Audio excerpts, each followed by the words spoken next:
আজি আমি যিখন আলোচনা সভা আয়োজন কৰিছোঁ সমগ্ৰ অসমৰ বিভিন্ন প্ৰান্তৰ পৰা সংগ্ৰামী সংগঠনসমূহ পৰ্বতজোৰা, কাৰ্বি আংলং, ডিমা হাছাও, উকিয়াম, পলাশবাৰী বা শিলহাকো যিবোৰ অঞ্চলত ভূমি অধিগ্ৰহণ কৰিবৰ কাৰণে বা খিলঞ্জীয়া ভূমিপুত্ৰ থলগিৰি মানুহৰ মাটি দখল কৰিবৰ কাৰণে চৰকাৰে যি কূটকৌশল ৰচনা কৰিছে বিভিন্ন কথাত, ক'ৰবাত উদ্যোগ, ক'ৰবাত ছ'লাৰ প্ৰজেক্ট, সৌৰ প্ৰকল্প, ক'ৰবাত ছেটেলাইট টাউনশ্বিপ প্ৰতিষ্ঠা কৰিবৰ কাৰণে, ক'ৰবাত ডেম, মাইক্ৰ' ডেম হ'লেও 25খনলৈকে গাঁও উচ্ছেদিত হৈছে।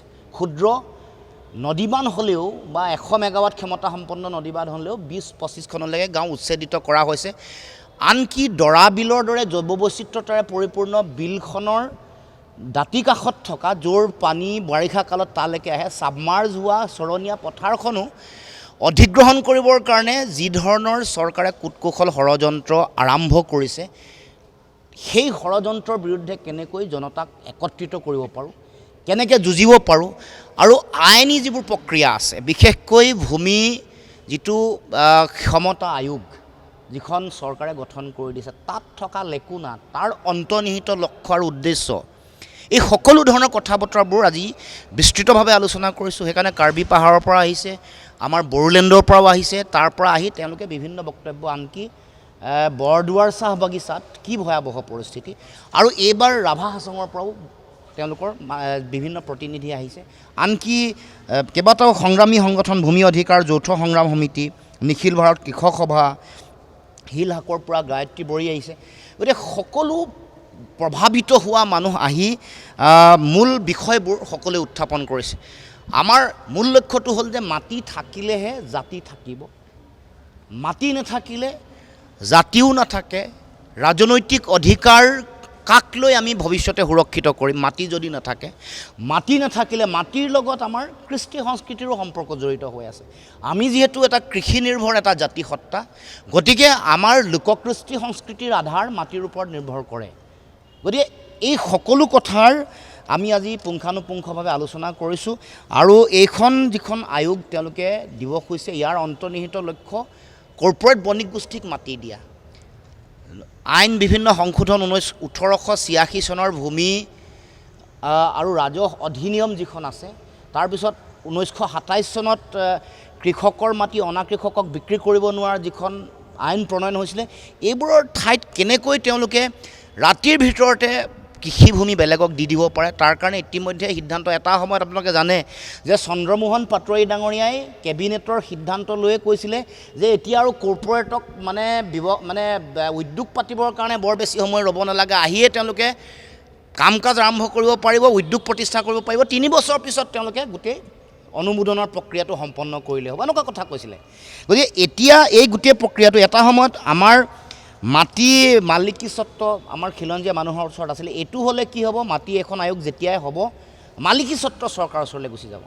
এটা সময়ত উপায়ুক্তই গোটেই কথা বতৰাবোৰ চোৱা চিতা কৰিছিলে, এতিয়া এই আয়োগক আহিব, কোনোবা এটা বিষয় যদি মাটি যদি কিবা কাৰণত ডিছপিউট হৈছে, এই ডিছপিউট হোৱা মাটি তথ্য প্ৰমাণ NRCত যেনেকৈ দিব লাগিছিলে, বা নিজৰ মাটি বুলি প্ৰমাণ কৰিবলৈ হ'লেই আপুনি আয়োগলৈ গৈ NRCত তথ্য প্ৰমাণ দি মোৰ মাটি, অত যুগ যুগ ধৰি আমাৰ খিলঞ্জীয়া মানুহে অধিগ্ৰহণ কৰি থকা মাটিখিনি, লৈ থকা মাটিখিনি, পট্টা থকা মাটিৰো যদি কিবা বিষয় আহে, নিজে গৈ NRCত প্ৰমাণ কৰাতে কৰিব লাগিব। আৰু যদি কিবা কাৰণত ডিছপিউটেড হয়, এইটো তেওঁলোকে ৰাখিব, ৰখাৰ পিছত ভূমি যি আয়োগ হ'ব, স্থানীয় লেভেলত যিবোৰ সমজিলা বা জিলা, তাতো তাৰ এই আয়োগৰ অধীনৰ যিবোৰ তেওঁলোকৰ হেৰি থাকিব, আন যিবোৰ অনুষ্ঠান থাকিব, তাত গৈ নিজে এইটো মানে এপিল কৰিব লাগিব, বহুদিন পৰ্যালোচনা হ'ব, তাত ৰাজনৈতিক প্ৰতিনিধি 2জন থাকিব সেইখন আয়োগত। গতিকে এই গোটেই এটা পলিটিকেল এটা ব্যৱস্থাৰ মাজলৈ লৈ যাব খুজিছে। গতিকে আমাৰ আজি স্পষ্ট দাবী যে অসম চুক্তিৰ 6 নম্বৰ দফা কাৰ্যকৰী কৰিবৰ কাৰণে বনাই দিয়া উচ্চ পৰ্যায়ৰ সমিতিত ভূমি সম্পৰ্কীয় শক্তিশালী নীতি নিৰ্দেশনা আছে, হৰিশংকৰ ব্ৰহ্মৰ প্ৰতিবেদনতো শক্তিশালী নীতি নিৰ্দেশনা আছে। গতিকে আমি সেইবোৰ তাৎক্ষণিকভাৱে কাৰ্যকৰী কৰিবৰ কাৰণে আজি সভাই আমি দাবী উত্থাপন কৰিছোঁ। তাৰ লগে লগে যিবোৰ মাটি আমাৰ খিলঞ্জীয়া ৰাইজ, জনজাতীয় ভূমিপুত্ৰসকলক তেওঁলোকে অধিগ্ৰহণ কৰিবৰ কাৰণে তেওঁলোকে কূটকৌশল ৰচনা কৰিছে, এইবোৰ বন্ধ হ'ব লাগে। কাৰণ আমি বিচাৰোঁ ছাষ্টেইনেবল ডেভেলপমেণ্ট, আমি বিচাৰোঁ জৈৱ বৈচিত্ৰতা ধ্বংস নোহোৱাকৈ জনগণৰ উন্নতি হ'ব লাগিব, এনেকুৱা বহুত ভুৱা প্ৰতিশ্ৰুতি দিয়া হ'ল। আৰু সেইকাৰণে আমি আজি কৈছোঁ যে বসুন্ধৰা আঁচনি আহিলে কিমান আমাৰ খিলঞ্জীয়া ভূমিপুত্ৰ থলগিৰি মানুহ কিমান লাভান্বিত হ'ল শ্বেতপত্ৰ প্ৰকাশ কৰিব লাগে। এনেই আভুৱা ভাৰিলে নহ'ব, শ্বেতপত্ৰ প্ৰকাশ কৰিবলৈ চৰকাৰৰ সাহস নাই। কৈছোঁ যে সঁচাকৈ পাইছে নেকি মাটিৰ অধিকাৰ? আমাৰ জনজাতীয় মানুহ, পুৰণা মানুহৰ বহুতৰ মানুহৰ পত্তা নাই। নথকাৰ ফলত কি হৈছে, এতিয়া তেওঁলোকে তাৰ সুযোগ লৈছে। ঠিক কথাই কৈছে, আজিৰ সভাই কৈছে যে এই বসুন্ধৰা আঁচনিৰ যোগেদি আচলতে মাটি ক'ত ক'ত আছে মুখ্যমন্ত্ৰীৰ পৰিয়ালে চাব খুজিছে, আৰু যিবোৰ ডিছপিউটেড এৰিয়া তাত কেনেকৈ বেদখল কৰিব পাৰে, তাত কেনেকৈ দখল কৰি ল'ব পাৰে, সেইটোহে তেওঁলোকৰ লক্ষ্য আৰু উদ্দেশ্য। গতিকে আমি ক'ব খোজোঁ যে বান গৰাখহনীয়াত আক্ৰান্ত হোৱা, প্ৰাকৃতিক দুৰ্যোগত আক্ৰান্ত হৈ ভূমিহীন হৈ থকা যিটো সংখ্যা, চৰকাৰী প্ৰমীলাৰাণী ব্ৰহ্মই মন্ত্ৰী থাকোঁতে 3,47,000 আছিলে। আমাৰ যোগেন মোহন মন্ত্ৰী হওঁতে 5,37,000 পৰিয়াল আছে বুলি কৈছিলে। হৰিশংকৰ ব্ৰহ্মৰ প্ৰতিবেদনে কৈছে 8 লাখ মানুহ থকা বুলি। তেওঁলোকক সংস্থাপন কৰি লওক, মাটি দি লওক, এইটো আমাৰ দাবী, আজি সভাৰ দাবী, সংস্থাপন দি লওক। গতিকে মুখ্যমন্ত্ৰীয়ে এতিয়া এটা নেৰেটিভ বনাব, আজিৰ পৰা আৰম্ভ কৰিব যে আমি উন্নয়ন নিবিচাৰোঁ। আমি উন্নয়ন বিচাৰোঁ। বিগত সময়ছোৱাত আগতে এই উদ্যোগ প্ৰতিষ্ঠানবোৰ হওঁতে ক'ৰবাত ক'ৰবাত যেতিয়া খিলঞ্জীয়াৰ মাটি, এতিয়া ডিব্ৰুগড় লেপেটকটাত প্ৰকল্প হ'ল, গেছ ক্ৰেকাৰ, কিমান খিলঞ্জীয়া মানুহ তাত চাকৰি পালে তালিকাখন দিয়কচোন। কিমান বাহিৰৰ মানুহ আহিলে তাৰো তালিকাখন দিয়ক, 2খন দিব লাগিব। তালিকা দিয়ক আমাক, কিমান মানুহ পালে। এনেই মানুহক সপোন দেখুৱাই আভুৱা ভাৰিলে নহ'ব। আমাৰ স্পষ্ট কথা, মাটিৰ অধিকাৰ সুৰক্ষিত হ'বই লাগিব। আমাৰ মাটি সংকোচন হৈ আহি আছে। বান গৰাখহনীয়াৰ ফলত মাটিত জাহ যোৱা ভূমিৰ সংখ্যা প্ৰায় 5 লাখ হেক্টৰ মাটি অসমৰ স্বাধীনতাৰ পিছত আজিলৈকে। ভাৰতবৰ্ষৰ মুঠ মাটি কালি যিমান বান গৰাখহনীয়াত মানে নদীৰ বুকুত জাহ যায় তাৰ 9.40%, প্ৰায় 10%। তাৰমানে 10 ভাগৰ 1 ভাগ অকল অসমেই কাভাৰ কৰিছোঁ। ইমান মাটি নদীৰ বুকুত জাহ যায়। আকৌ সীমা সমস্যা আছে, বেলেগে বেদখল কৰি আছে, তাৰ ফলত মাটি সংকোচন কৰিছে। নাগৰিকত্ব সংশোধনী আইন আনি বিদেশীক নাগৰিকত্ব দিব, তেওঁলোককোতো মাটি দিব, আমাৰে মাটি দিব। তাৰমানে সংকোচন কৰি আনি আছে। তাৰ পাছত বিগত সময়ছোৱাত বিভিন্ন ধৰণৰ উদ্যোগ প্ৰতিষ্ঠানৰ নামত বিভিন্ন ধৰণে মানে তেওঁলোকে আমাৰ মাটি লোৱা কাম আৰম্ভ কৰি আছে। কিন্তু আমাৰ মানুহ ক'ত থাকিব? আমি কেতিয়াও আমাৰ জাতিটোক অঘৰী জাতিলৈ পৰিৱৰ্তন কৰা, অঘৰী জাতিলৈ মানে জাতিটোক মানে তেওঁলোকে ঠেলি দিয়া যিটো কথা, সেইটো কেতিয়াও কোনো কাৰণতে গ্ৰহণ নকৰোঁ। সেইকাৰণে ইয়াৰ তীব্ৰ বিৰোধিতা কৰিছোঁ। আৰু আমি এই বিষয়সমূহ পুংখানুপুংখভাৱে আলোচনা কৰি কেনেকৈ এতিয়া কাৰ্বি আংলং আৰু ডিমা হাছাওত যেতিয়া তাত 18,000 বিঘা মাটি কাৰ্বি আংলং, 4,000 বিঘা মাটি ডিমা হাছাও, সেই মাটিবোৰৰ তলত ইউৰেনিয়াম আছে, সেই মাটিবোৰৰ তলত কয়লা আছে, সেইবোৰ কথা আলোচনা হৈছে নে? আদানীক ইচ্ছা কৰিয়ে সেই তাৰ তলৰ মাটিৰ পৰা ইউৰেনিয়াম আৰু কয়লা ল'বৰ কাৰণে আদানীক দি দিয়া হৈছে। এইবোৰ বিষয়টো আহিব লাগিব।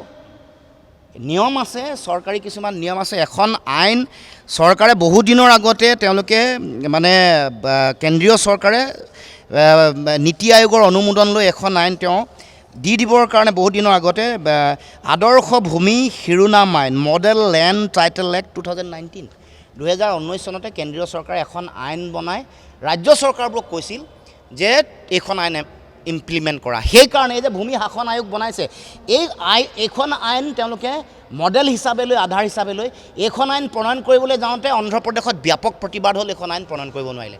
অসমৰ মুখ্যমন্ত্ৰীয়ে প্ৰতিযোগিতা, যেনেকৈ GST অসমত 1 নম্বৰত ইয়াত প্ৰয়োগ কৰি দেখুৱাইছিলে, এই মাটি খিলঞ্জীয়া মানুহৰ হাতৰ পৰা কাঢ়ি লৈ যাবলৈ এখন ভূমি ক্ষমতা আইন এখন আনি এইখন আইন, যিখন মই ক'লোঁ যে আদৰ্শ ভূমি শিৰোনাম আইন, মডেল লেণ্ড টাইটেল এক্ট 2019খন অসমত প্ৰথম ইমপ্লিমেণ্ট কৰি আগষ্টৰ ভিতৰত মুখ্যমন্ত্ৰীয়ে বাহ ল'বৰ কাৰণে নৰেন্দ্ৰ মোদী আৰু অমিত শ্বাহৰ ওচৰত বাহ ল'ব লাগে এই কাম কৰিছে। ইয়াৰ তীব্ৰ বিৰোধিতা হৈছে, হ'ব লাগিব। আজি ইয়ালৈ অহা সকলো আমি সংগঠন, সংগ্ৰামী অনুষ্ঠান, ৰাজনৈতিক দল সকলোকে কৈছোঁ যে মাটিৰ অধিকাৰ সকলোৱে সন্মিলিতভাৱে আমি ৰক্ষা কৰিব লাগিব। মাটি আমাৰ, অধিকাৰ আমাৰ। মাটি থাকিলেহে জাতি থাকিব। অসমৰ খিলঞ্জীয়া থলগিৰি ভূমিপুত্ৰ মানুহ অঘৰী জাতিলৈ পৰিৱৰ্তন কৰিবৰ কাৰণে মুখ্যমন্ত্ৰীয়ে কৰা ষড়যন্ত্ৰ বন্ধ হ'ব লাগিব। মই এটা উদাহৰণে দিছোঁ।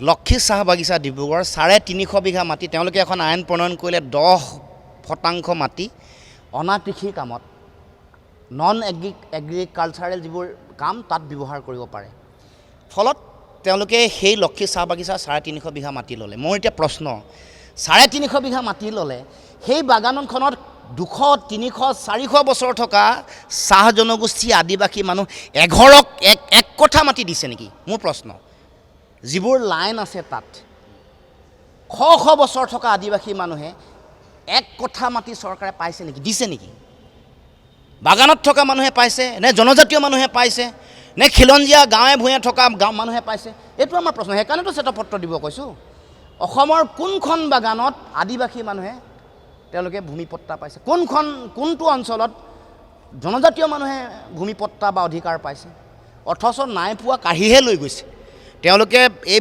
বসুন্ধৰা পাই গম পাই গ'ল মুখ্যমন্ত্ৰীৰ পত্নীয়ে ঘৰতে বহি চাব পাৰে ক'ত মানে এনেকুৱা চৰকাৰী মাটি আছে ক'ত মানে বিতৰ্কিত মাটি আছে ডিছপিউটেড মাটি এইটোহে কাম কৰিছে মুখ্যমন্ত্ৰীৰ ঘৰৰ ভিতৰৰ পৰা চাই থাকে মানে যে কেনেকৈ ক'ৰ মাটি অধিগ্ৰহণ কৰিব পাৰি অসমত মানে এনেকৈ মুখ্যমন্ত্ৰীয়ে মাটি খাইটি সৃষ্টি কৰি দিছে ঘৰত মানে কি কম গতিকে এইটো এটা লোলুপ দৃষ্টিত মানে এতিয়া সকলো বাকী লুণ্ঠন কৰি সকলো শেষ মাটি আৰু পানী আছে এতিয়া লাখ লাখ বিঘা যিকোনো খবৰৰ বাবে যোগাযোগ কৰক 7099017330 লগতে 7099017110 নম্বৰত